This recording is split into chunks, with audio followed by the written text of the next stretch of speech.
सांख्यिकता के चैप्टर में जो पहला क्वेश्चन मैं आपके सामने लेकर आया हूं वो क्वेश्चन ये है,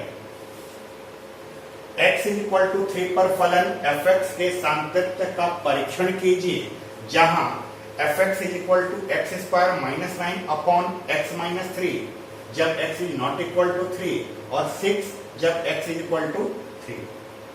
क्वेश्चन जो है कुछ इस तरह से है। अब सबसे पहले हम इस क्वेश्चन का भावार्थ समझते हैं कि क्वेश्चन पूछने वाला हमसे पूछ क्या रहा है।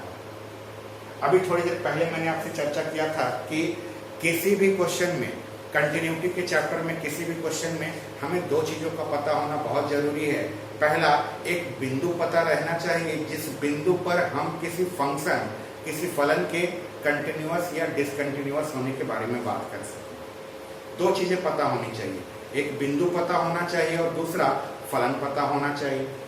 सबसे पहले यहां पर ध्यान से देखिए, x इज इक्वल टू 3, ये x इज इक्वल टू 3 जो है एक बिंदु है और इसी बिंदु पर हमें फलन fx के सांख्यिकता की जांच करनी है। बिंदु तो हमें पता चल गया कि हमें x इक्वल टू 3 पर सांख्यिकता की जांच करनी है। अब फंक्शन के बारे में बात करें, फलन के बारे में बात करें तो देखिए, फंक्शन जो है वो हमारा fx है और fx का मान अपने आप में x square minus 9 upon x minus 3 है। fx का मान x square minus 9 upon x minus 3 कब है? जब x का मान 3 के बराबर नहीं होता है। और fx का मान 6 है, ये fx का मान 6 कब हो रहा है? जब आप x की वैल्यू को 3 लेते हैं तब यही fx का मान 6 हो जा रहा है। सोचिए, कल्पना करिए कि fx जो है दुनिया का कोई अपना फंक्शन होगा, दुनिया का कोई ऐसा फलन होगा जिसमें अगर आपने x की जगह पर 3 नहीं रखा, x की जगह पर 3 नहीं रखना, यानी इस लाइन को आप विशेष तौर पे इसको समझिएगा, x is not equal to 3 के दो मतलब होते हैं। नंबर लाइन पर देखिए, मान लीजिए आपके पास नंबर लाइन है, यहाँ पर 0 है, यहाँ पर 1 है, यहाँ पर 2 है, यहाँ पर 3 है, यहाँ पर 4 है। इस तरह से आप इसको पीछे बढ़ा सकते हैं, इधर आगे भी बढ़ा सकते हैं। x is not equal to 3 के दो मतलब होते हैं। क्या क्या दो मतलब होते हैं? x is not equal to 3 का मतलब कि हमें x का मान 3 नहीं लेना है। तो 3 नहीं लेना है तो क्या क्या ले सकते हैं? या तो आप 3 से पहले ले सकते हैं या आप 3 के बाद ले सकते हैं।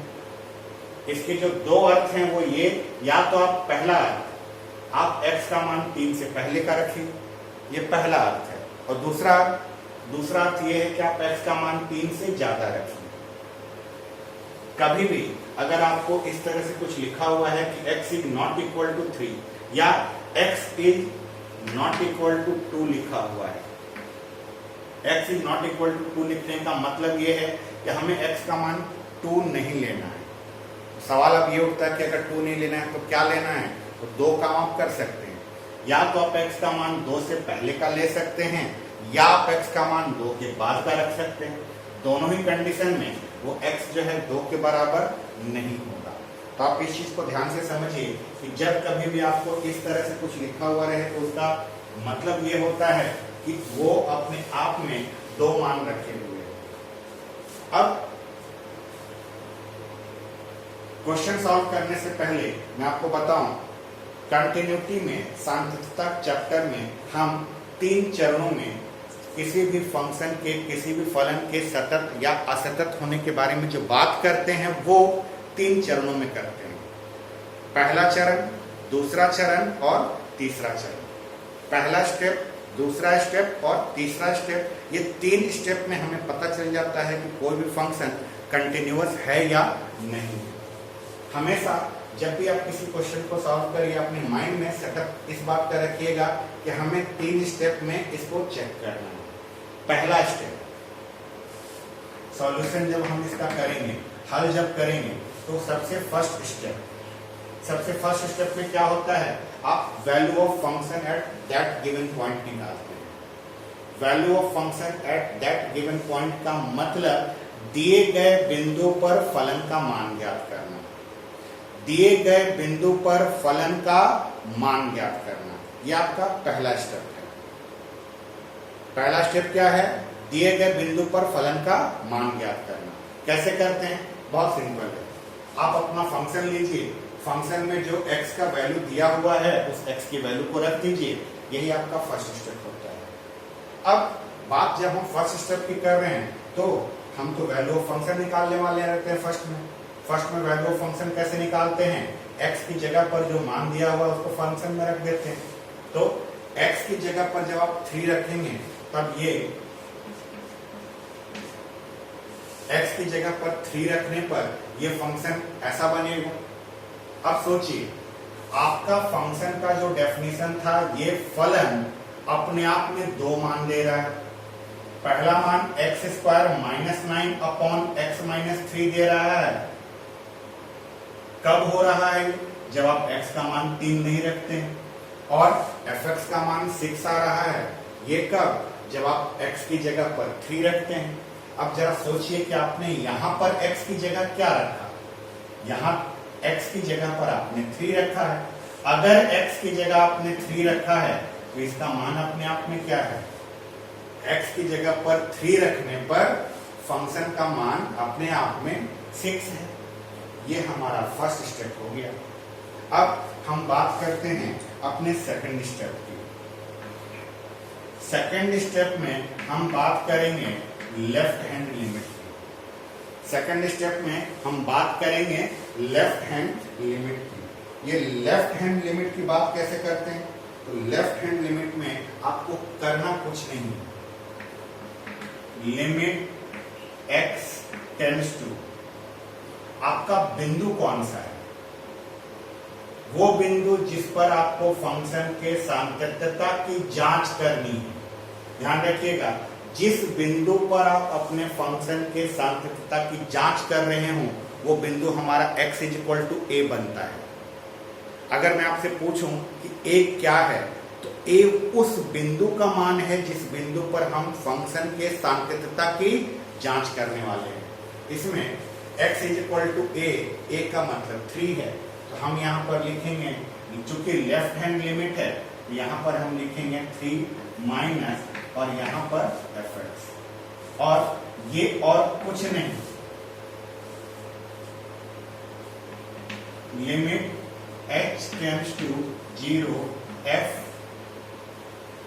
3 माइनस h। आप इस लाइन को ध्यान से देखिए।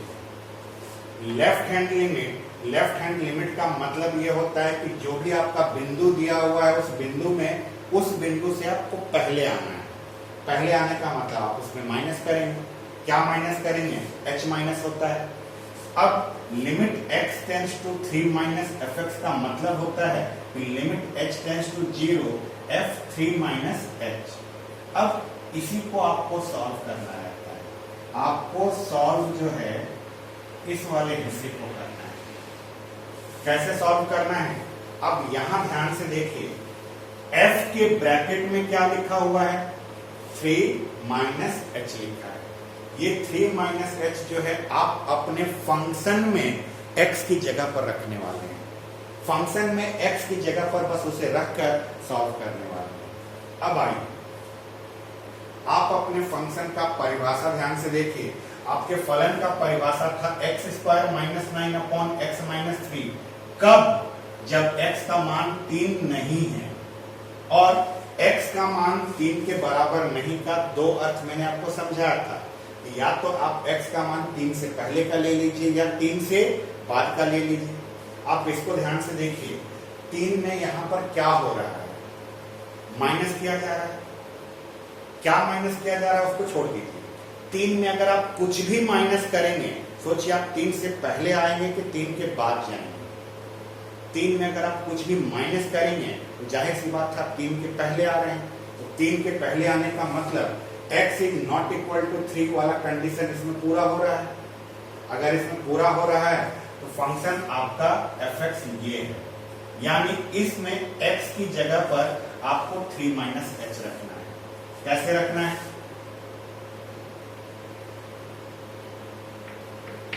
Limit h tends to 0 3 minus h किसकी जगह पर रखना है, x की जगह पर। x आपका यहां पर है, यहां पर 3 माइनस एच का होल स्क्वायर माइनस का 9 अपॉन 3 माइनस एच माइनस का 3। क्या किया गया, किया कुछ नहीं, बस x की जगह पर इस 3 माइनस एच को रखना है। अब इसे आप सॉल्व करेंगे। ये हमारा लिमिट h टेंड्स टू 0 वैसे का वैसे ही a माइनस बी का होल स्क्वायर लगाएंगे। a माइनस बी का होल स्क्वायर लगाएंगे 9 plus H square minus 6h। a minus B का whole square a square plus B square minus 2ab। Minus का 9 हमारे पास पहले से है, नीचे का कोष्टक खोलिए 3 माइनस एच माइनस का 3 है। यहां तक क्लियर है। अब यहां के बाद देखिए ये 9 और ये 9 कट गया, यहां से ये 3 और ये 3 कट गया। क्या बचा आपके पास, आपके पास बच रहा है लिमिट h टेंड्स टू 0। यहां पर बचा आपके पास H square minus 6h upon का माइनस एच। ऊपर से ध्यान से देखिए क्या उभयनिष्ठ निकाल सकते हैं आप। ऊपर से आप h उभयनिष्ठ निकाल सकते हैं, ऊपर से h उभयनिष्ठ निकाल के नीचे वाले h से काटा जा सकता है, बिल्कुल काट दीजिए। लिमिट h टेंड्स टू 0, हमने ऊपर से h को उभयनिष्ठ ले लिया। h को उभयनिष्ठ लेने के बाद बचेगा क्या, h माइनस 6 अपॉन माइनस का h है। अब सोचिए ये h और ये h कट गया, h और h कट जाने के बाद ये जो माइनस का साइन है, ये माइनस का साइन ऊपर लगा लीजिए। तो अब आपके पास आ गया limit h tends to 0 minus h minus 6। अब आपके पास काटने पीटने के लिए कुछ बचा नहीं, काटने पीटने के लिए कुछ नहीं बचा, तो h की जगह पर 0 रख दीजिए। h की जगह पर जब आप 0 रखेंगे, 0 रखकर जब आप इसको सॉल्व करेंगे, यहाँ पर 0 0 माइनस 6 माइनस 6 माइनस 1 पहले से सामने में है, सॉल्व किए तो क्या आ गया, 6 आ गया। ये 6 जो है हम कहेंगे हमारा लेफ्ट हैंड लिमिट का वैल्यू आया। ये हो गया हमारा सेकंड स्टेप। सेकंड स्टेप के बाद बारी अब थर्ड स्टेप की आती है। थर्ड स्टेप में सेकंड में हमने लेफ्ट हैंड लिमिट निकाला था, थर्ड स्टेप में हम निकालेंगे right hand limit. Right hand limit कैसे निकालेंगे, लेफ्ट हैंड लिमिट में हमने माइनस का प्रयोग किया था, तो राइट हैंड लिमिट में हमारा आता है limit x tends to 3 plus fx। अब इसका मतलब क्या होता है, इसका मतलब होता है limit h tends to 0 f3 plus h। जब यहां पर लेफ्ट हैंड लिमिट में थे तो माइनस था तो यहां हमने 3 माइनस h लिया था। राइट हैंड लिमिट में 3 प्लस है तो यहां 3 प्लस h आया। अब आपको करना क्या है, बस आपने इस वाले हिस्से को सॉल्व करना है। इस वाले हिस्से को कैसे सॉल्व करना है, इस वाले हिस्से को सॉल्व करने के लिए x की जगह पर 3 प्लस h रखना है। अब आपके मन में दुविधा आएगा कौन से x की जगह, फंक्शन में आप वापस आए, फंक्शन का परिभाषा देखिए। फंक्शन का परिभाषा दो हिस्सों में बटा हुआ है। fx की वैल्यू 6 कब आती है, जब x का मान आप 3 लेते हैं, और fx की value x square minus 9 upon x minus 3 कब आ रही है, जब आप x का मान 3 नहीं ले रहे हैं। x is not equal to 3 के मैंने दो मतलब आपको समझाए थे। दो मतलब में सोचिए 3 से ज्यादा अगर होगा तब भी हमारा fx का ये वैल्यू रहेगा। अब यहाँ पर ध्यान से देखिए, 3 में अगर आप कुछ भी जोड़िए, कुछ भी, तो 3 से आप आगे जा रहे हैं, 3 से आगे जा रहे हैं, वो इस कंडीशन को पूरा कर रहा है, यानी यही है आपका x, यानी fx का ये वैल्यू लेना है और इसी में x की जगह पर आपको 3 प्लस h रखना है। कैसे, limit h tends to 0, function में आपका ये वैल्यू है, इसमें x की जगह पर जहां जहां x आया है उस x की जगह पर आपको 3 प्लस h रखना है। रखिए, ये बनेगा 3 प्लस h का होल स्क्वायर माइनस का 9 अपॉन नीचे में 3 प्लस h माइनस का 3। अब यहां पर इसको सॉल्व करना है।